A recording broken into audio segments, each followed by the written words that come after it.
gonna put this on resource. Then after we had a big in class, class. I'm gonna touch on George Floyd. Right, that's the brother that got choked out in Minneapolis, Minnesota. Not choked out. He actually got his cop put his knee on his neck, suffocated the brother to death. Since then, the cop has recently been charged with murder. It's been third-degree murder. 1 second.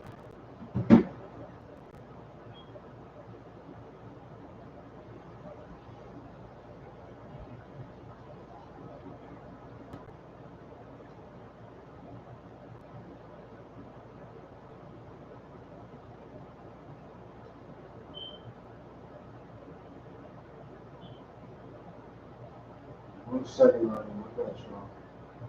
It's a new computer.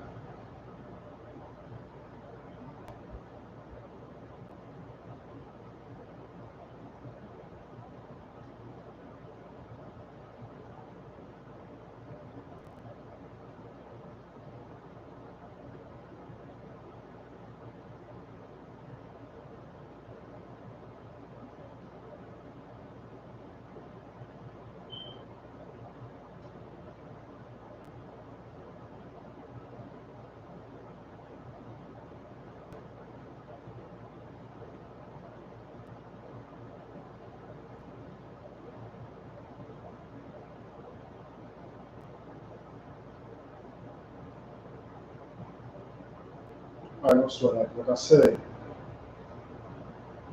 George Floyd was being arrested. And it was said that he was resisting arrest in the streets of Minneapolis, Minnesota, in an attempt to subdue him. The cop put his knee on his neck and suffocated him from breathing. The brother died at the scene while saying something very familiar. If you're familiar with Eric Garner's case, constantly telling that cop that he could not breathe. Of course, that man did not care that he could not breathe. Of course, that cop did not care he could not breathe and killed the brother on the spot. The brother is now dead. Minneapolis, Minnesota is now rioting and looting every store, burning it to the ground, destroying all the windows, breaking in every business. Minneapolis, Minnesota is hell, right? And the mayor just got on TV for Minneapolis, calling for an end to all this and putting a curfew in place, a mandatory curfew from 8 p.m. to 6 a.m. in Minneapolis. You know, the solution that black man had to these problems, the mayor is black, and the reason why you know that man is not qualified to lead this nation, the solution was not to educate the people at all. The solution was not to call for that cop to be arrested, tried justly. It was none of that. His solution was put an impending curfew on the city. 1 second. Give me Jeremiah 50:4.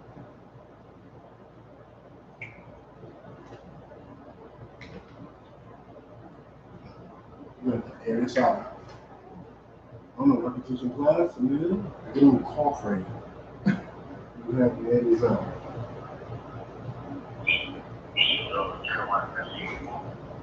Jeremiah chapter 50, 5:0, verse 4.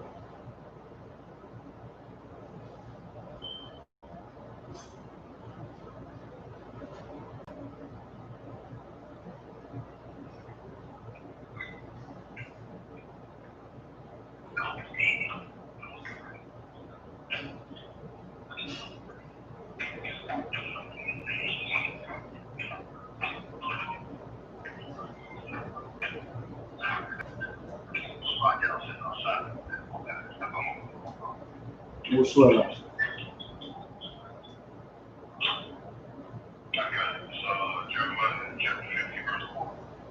Come.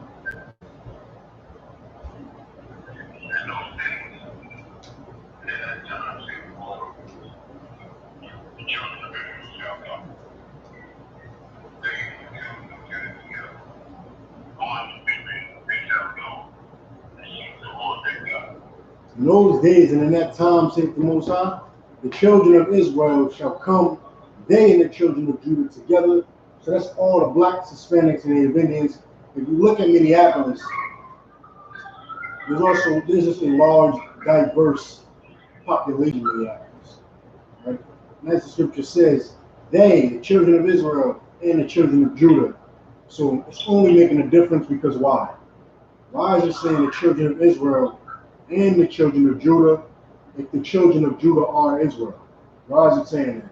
Why is it giving two different? Why is it making it seem as though there's a difference? Why does it look like that? No sweat. Anybody want to give it a shot? Done.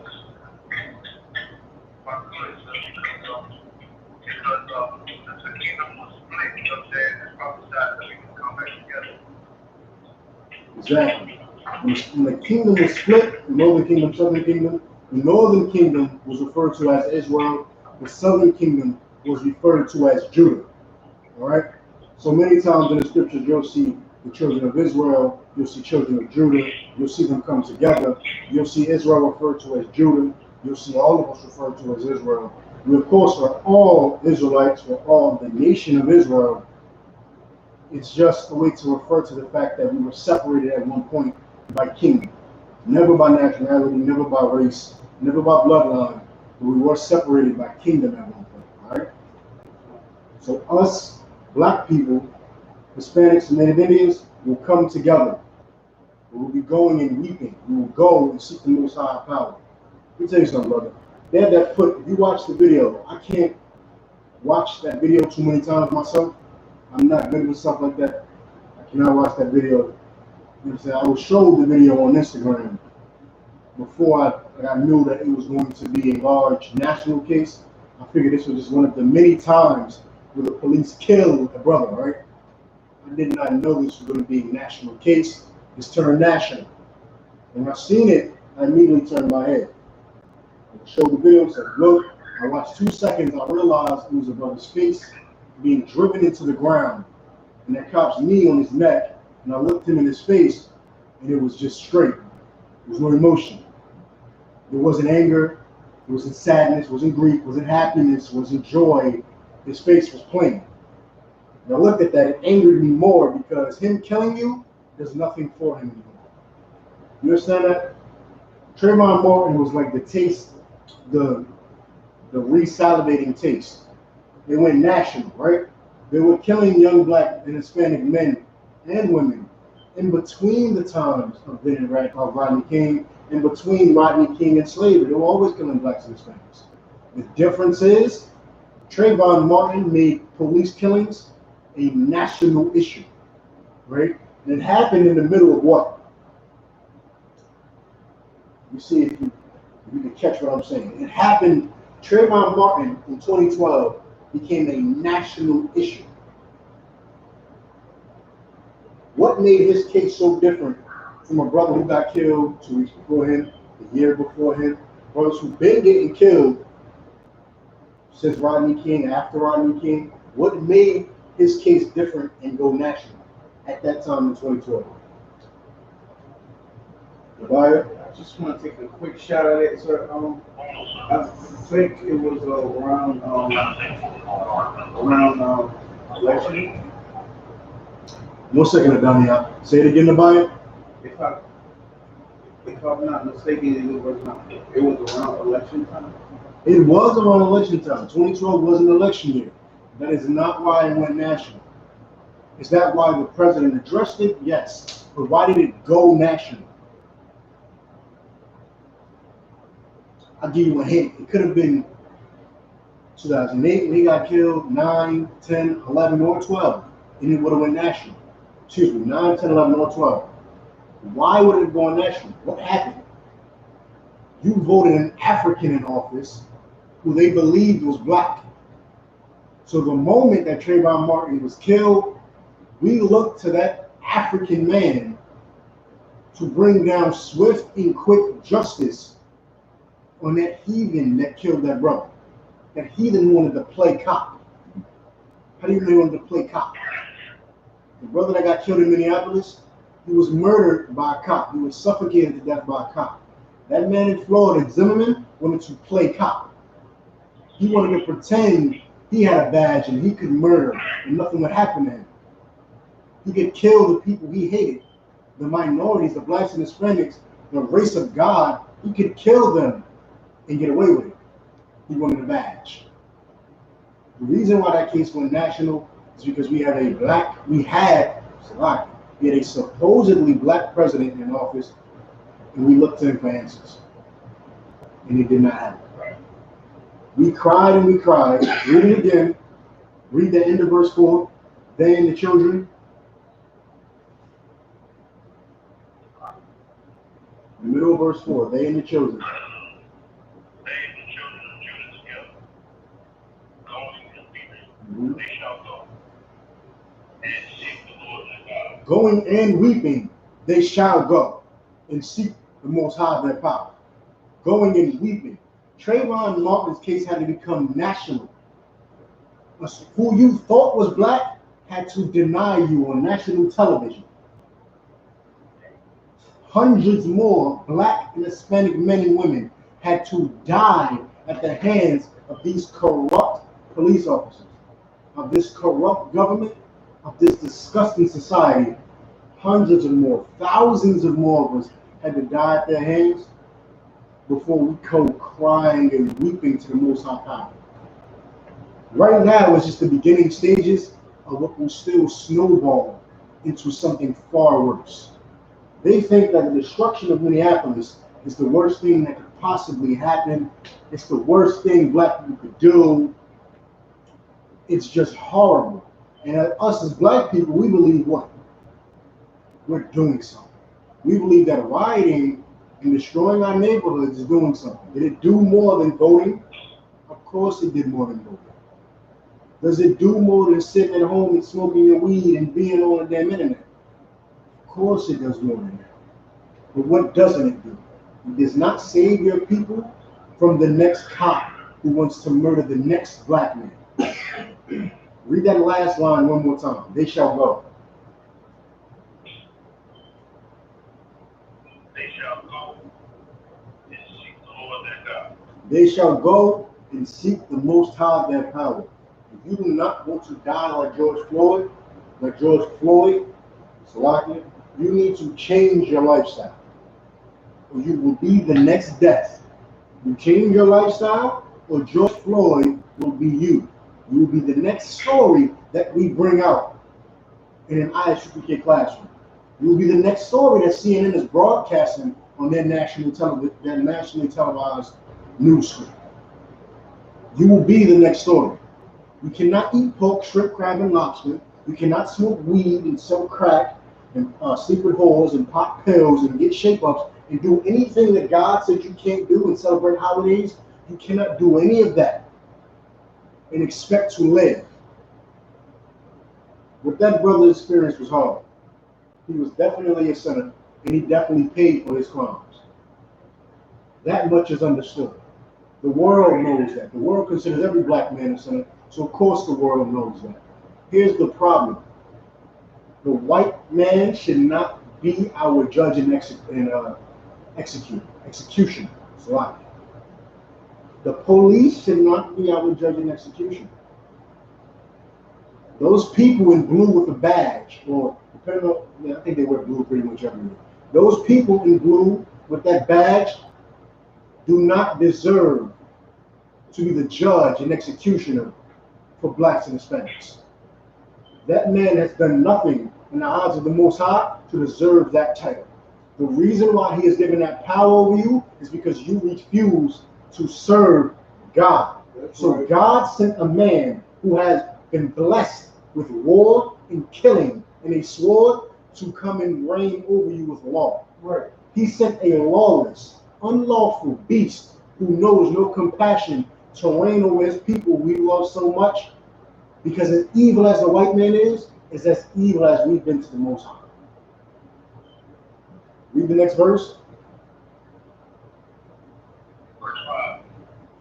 They shall ask the weak to Zion, and their faces still, saying, Come, let us join ourselves to the Most High, and will presently come, and shall not be forgotten. Let us join. Not only should George Floyd wake you up to the point where you no longer wish to affiliate with America, to serve America, to align yourself with cops or with election years, or with the president that's in office, or with your senator, or your governor. You should no longer seek to align yourselves with these movements. You should align yourself with the Most High. The Most High is the one who allows this nation to thrive. America thrives.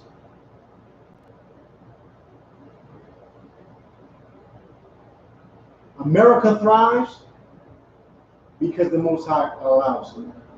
Off the backs, the sweat and the tears of black people, America rises. If you want America to burn to the ground, if you want justice for George Floyd, I'll give you one better. If you want to prevent George Floyd's happening, it's very easy to call for justice when someone is dead already. You understand that? It's very common to call for justice when someone's dead. Everyone wants justice when he's dead. Why wasn't he being a justifiable person when he was alive? Why did no one tell him not to live the lifestyle he lived, so that the Most High would spare his life? You cannot change. I need to pull that scripture. 1 second. I'm not going to forget my thought. You cannot change. Somebody tell me what scripture I'm paraphrasing. I don't even know what it says. You cannot change what? You can change yourself. You cannot be a sinner. And the Most High will spare your life. And you'll thrive and you'll live even in this disgusting hellhole. What can't you change? Better yet, who can't you change? You can't change the Most High at all. No, you cannot. But that is not who you should be trying to change. That is not who black people try to change, I should say. Black people don't try to change God. Who do black people every day, every waking moment at their life, at the Christmas party, in the protests, in the courthouses, when they join the police force and say they're going to change it from the inside out, when they become your mayors and your senators and your governors and your, what are they called? Your district leaders or something like that. You know what I'm talking about, right? Councilmen or something like that. Whatever they call. What are they trying to change? Who are they trying to change? Come. Black people are trying to change the oppressor. You have someone putting their knee on your neck, and instead of flipping him off of you and going to war with that man, you are tapping his leg. Sir, could you please raise your knee? Sir, could you please? You're trying to appeal to the heart of a beast. You should ask a white man who goes camping, when he brings his knife and his rifle and his pistol, does he try to appeal to the heart of the bear? Does he appeal to the heart of the bear?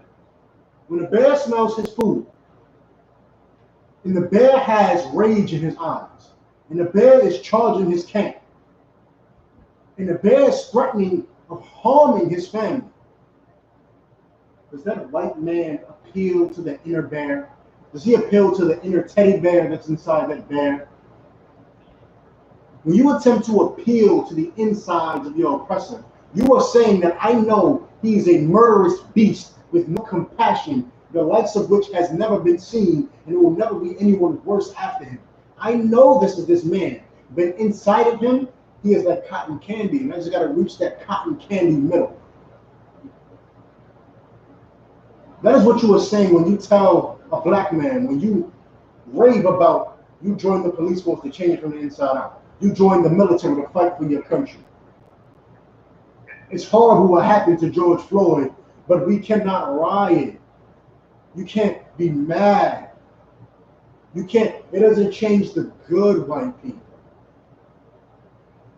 Brother, they got white people protesting out there in Minneapolis with signs up. I was just watching this while I came in on the news, live coverage. With a live footage of these white people with these signs up in the air saying, white people speak up. Not all white people are racist. And who was it? Some random person tweeted this. And then a famous NFL star, former NFL star, Des Bryant. I don't know if y'all watch the NFL. I used to watch it a lot. He was a famous wide receiver for the Cowboys. So he has influence over the black and Hispanic male population, if you understand what I'm saying. His word would hold a degree of weight. And some man tweeted, don't let this derail you from, I don't know, he said, I don't let these types of situations make me forget about all my good white friends and my good white people. You know what he put after that? Put a little black fist, a little Black Panther fist. He put that up at the end of the tweet to signify that black people should come. That signifies unity. You understand that? That was meant to signify unity. He put that meaning. We need to come together in unity, not to fight our oppressor, not to change our lives, not to prevent George Floyd's, not to better our community, but black people have to come together to love white people. That's what the average black man, that's what some, I can't say average, hopefully in the future, I don't have to say average. In the future, I should be able to say, the average black man knows his oppressor. The average black man hates his oppressor because God hates him. I should be able to say the average black man hates his oppressor. It's 2020. We've been in America as slaves for nearly 500 years, if not more, depending on whose date you want to use. Brother, you do not come together as a people to love white people. You do not come together as a people to say blue lives matter. You do not come together as a, here's another sign I saw. Don't come together as a people and say no lives matter until black lives matter. Brother, in I.S.U.P.K, no lives matter, only black lives matter. You understand that? Right. No, there's not a blue life. There's not a pale yellow life, ain't a red life, not a green life, not a purple life. No life matters, only black life matters. You wanna know why? When you put an expiration date, how can I say it? On your protest, you put an expiration date on your manhood, I will stand and protest until you stop killing me. No, you stand with your God forever. That sounds better. It feels better. It does more for your community. When you put an expiration date on your manhood, George Floyd happens again. If you don't put an expiration date on your manhood, there would have not, after Trayvon Martin went national in 2012, there wouldn't have been another case of police brutality. Right. If you stand on your manhood. The problem is, in America, we put an expiration date on our manhood. Give me Ecclesiastes 7:13. You cannot do that.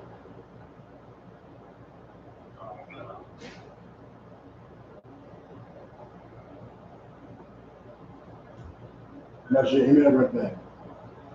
Give me that right back.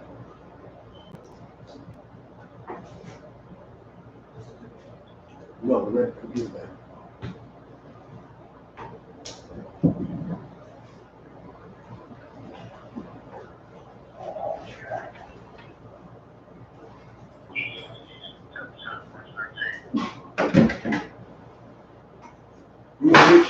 You want to make sure all Akim got it.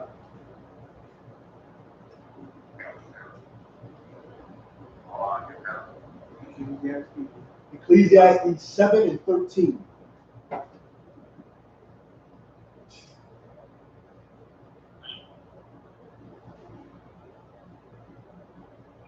Ecclesiastes 7:13.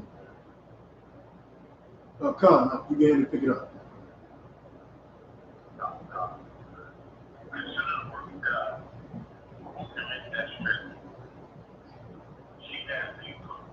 little more gumption, a little more bass, a little louder. Consider the word of God. Who can make that straight? Which he has made from. Consider the work of God. Before you tell another black man that blue lives matter, red lives matter, all lives matter, brother, social media is probably the best place, the quickest place to get your news. Social media is the new ghetto, if you don't know.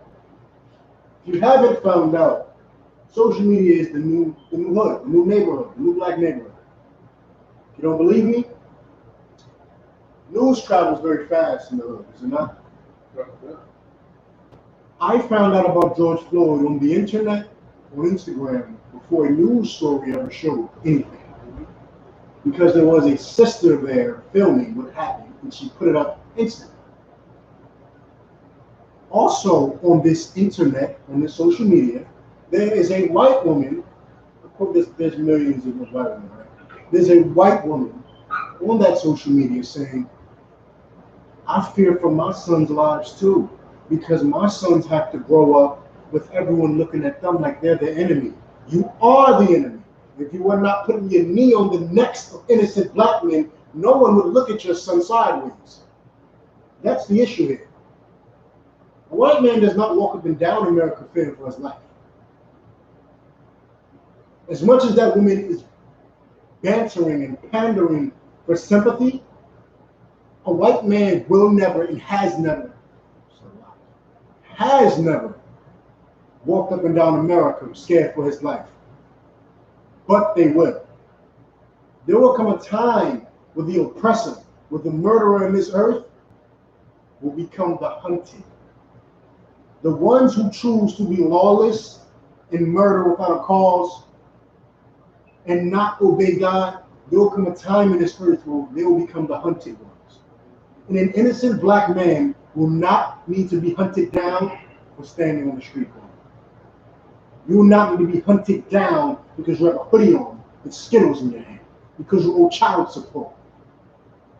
Right. So what you're saying, sir, is really deep, because I witnessed that in my slavery. This white kid, you know, and he just started over there, and he walking around starting trouble with everybody, and everybody was like, yo, what's the matter with you? He's like, I'm white. Say that one more time. What's that mean? I want to make sure the internet and the brother's gonna call hear you. Say that one more time. The brother just freeze it. The brother just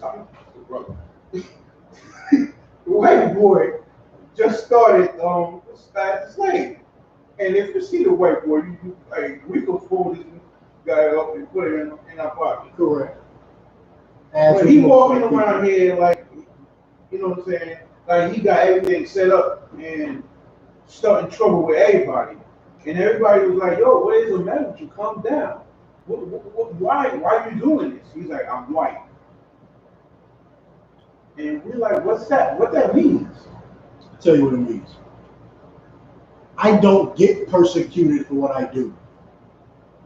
Don't you know that? I can walk around and do as I please without fear of the law. This cop is the first. Let me tell you the power you just said in that story. This cop is the first cop. One of the first. I must say one of. I haven't seen every story. He is one of the first cops to kill a black man and get charged with third-degree murder. SHALAM, sir. If I could, I'm like, third degree?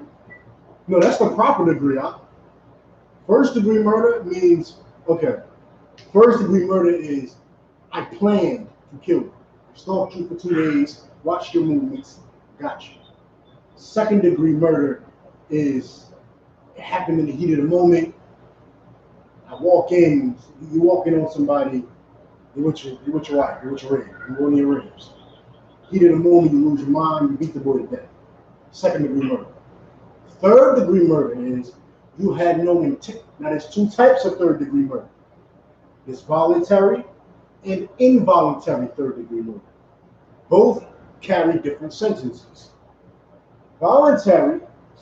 Involuntary third-degree murder is you and your homeboy or going, what they call it, what do you call it? Rock climbing, right? Well, rock climbing, you slip and bump into him. His line snaps. He falls to his death. Involuntary murder.